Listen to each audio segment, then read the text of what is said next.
Herkese merhaba. Ben konuşmama bir soruyla başlamak istiyorum. Muhtemelen ergenlik yaşlarımızdan itibaren hayatınız boyunca duymaya mahkum kaldığınız bir soru bu. Kendinizi tanıyor musunuz?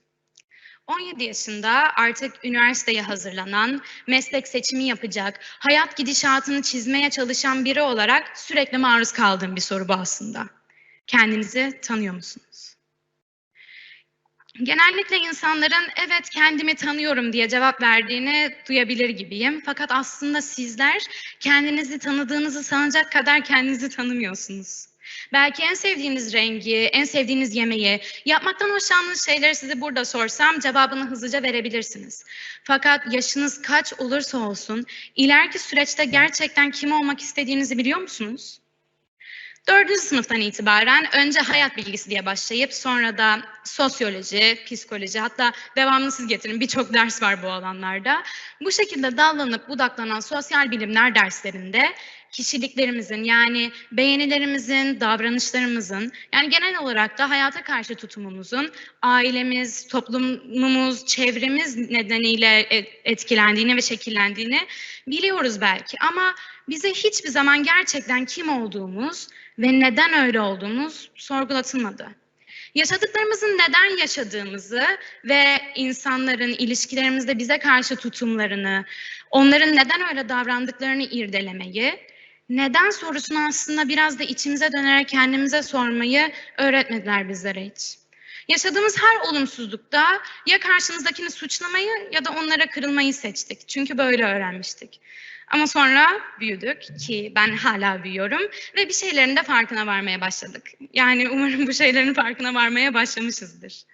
Yaşadığımız her anda, tüm yaşantımızda aslında bizleri etkileyen her şeye karar veren de, hayatımızın gidişatını belirleyen de sadece bizleriz. Bu konuda çok fazla klişe laf duyacaksınız ki duymuşsunuz da muhtemelen. Birçok aslında TED Talk'ta dinleyebilirsiniz bu konuda. Ama benim asla unutamayacağım bir şey varsa o da annemin, ki kendisi en büyük rol modellerimden biridir. Bana algılandığın kadarsın deyişidir. Gerçekten de öyleyiz. Bakın bir düşünün. Yanlış anlaşılmalar hiçbir zaman sadece tek tarafın nedeniyle oluşacak durumlar değildir. İletişim kopuklukları da sadece tek tarafın kapalılığıyla oluşacak durumlar değildir. Burada önemli olan her yaşantımızda aslında o anı yaşayan, o anda farklı kişileri de etkileyen ve de etkilenen kişilerin o taraflardan birinde olduğumuzu unutmamaktır. Olumsuz alanlarda bulunan ve olumsuzluklar içinde büyüyen bir insanın kalbindeki o boşluk gittikçe nasıl artıyorsa, kendini iyiye adamış, huzurla donatmış hayatını bir insanın da iletişim kalitesinin, hayat kalitesinin, karşısıyla kurduğu ilişkilerinin güzelleşmesi aslında aynı kapıya çıkmakta bakarsanız. Sonuçta yaşadığımız her şeyi biz etkiliyoruz. Bir düşünün, yarın önemli bir işiniz var ve saatler yaşıyorsunuz. Akşam yatıyorsunuz, sabah kalkıyorsunuz, hazırlanıyorsunuz ve çıkıyorsunuz. Evden çıktıktan tam 12 dakika sonra farkına varıyorsunuz ki artık o kombiniz ne sizi memnun ediyor ne de o güne uygun bir şey. Bu kadar küçük bir şey bile gününüzü negatif etkilerken hayatımıza bakışımızın, hayatımıza kendimizi koyduğumuz konumuzun hayat gidişatımızı ve yaşantımıza yansımamasını bekleyemeyiz ki sonuçta.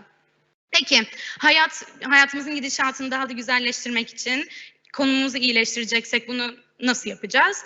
Maalesef ki çok satanlar listesinde 2 tane kişisel gelişim kitabı okumakla olmayan bir süreç bu. Bu süreçte insanın kendi konumunu bulabilmesi için ve değerlendirebilmesi için öncelikle kendini bulması gerekiyor.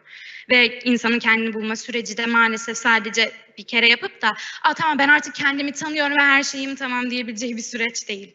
Hatta bu süreç muhtemelen köpek balıklarından korkan birinin okyanus dalışı yapmaya karar vermesinden veya yükseklikten korkan birinin, ki onlardan biri de ben oluyorum, skydiving yapmaya karar vermesinden daha da cesaret gerektiren bir süreç. Çünkü bu süreçte o zamana kadar bildiğiniz doğrulardan, o zamana kadar belki de kabul ettiğiniz doğrulardan, hayatınızın birçoğunu geçirmiş olduğunuz insanlardan ve o zamana kadar da tanıdığınız ve karşınızdakileri de tanıttığınız ben kişisinden, o yanılsamadan vazgeçmeyi göze almanız gerekecek. Bu süreç biraz zorlu olabilir, biraz korkutucu bir süreç. Dediğimiz gibi birkaç kere yaşayacağımız ve genellikle de daha da korkutucu olacak bir süreç. Ama bunu da unutmamak gerekiyor ki insanların bazen daha güzeli, daha iyiyi bulabilmesi için öncelikle bir şeyleri kaybetmeye göze alması gerekir. Bu süreçte de asıl önemli olay aslında kendinizi bulmaya çalışırken kendinizi kaybetmekten korkmamaktır. Çünkü kendinizi tanımaya karar verdiğiniz o anda ve kendinizi tanıma sürecine girdiğinizde, o adımı ilk attığınız anda karşınıza aslında hayatınızın en büyük ödülü çıkacak. O ödül de sizin, ama bu sefer gerçek kişiliğinizin aynada gözüken altın yaldızlarla bezenmiş bir yansıması olacak. İşte şimdi başlıyor aslında süreç. Bu noktadan sonra o aynayla ve o aynada gördüğünüz yansımayla ne yapacağınıza bağlı olarak da bir süreç ilerleyecek. Hayatınız değişecek. Çünkü artık sizin o içinizdeki ışıltıyı yansıtmanızla etrafınızda dolaşacak kişiler de aynı parlaklığa erişmiş olan insanlar olacaktır. Artık ilişkilerine, hayatına, tüm bakış açısına o altın parlaklığı yansıtan da sizsiniz. Hayat kalitesi gelişen, ilişkileri gelişen de sizsiniz. Ama burada da unutmamamız gereken bir nokta var ki bu süreçte değişen karşınızdakiler olmadı.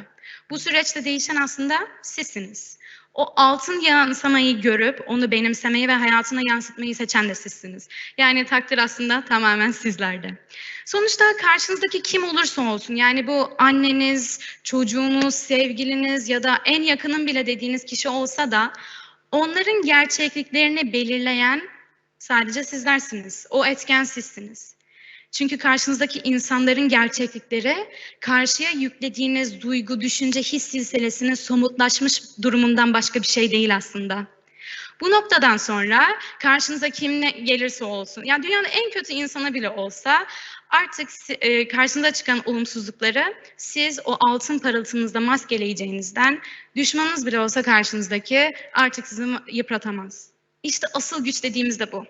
İçimize dönüp kendimizi iyice tanıyabilmek.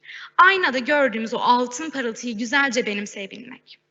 Son olarak aynı yere bir daha dönmek istiyorum. Fakat bu sefer cevabını verirken biraz beklemenizi rica edeceğim bu sorunun.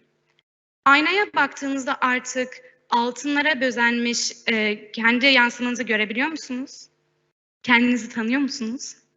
Bu noktadan sonra da artık altın rengi en sevdiğiniz renk değilse kişisel tanımada artık biraz daha adım atmanız gerekiyor. Teşekkür ederim.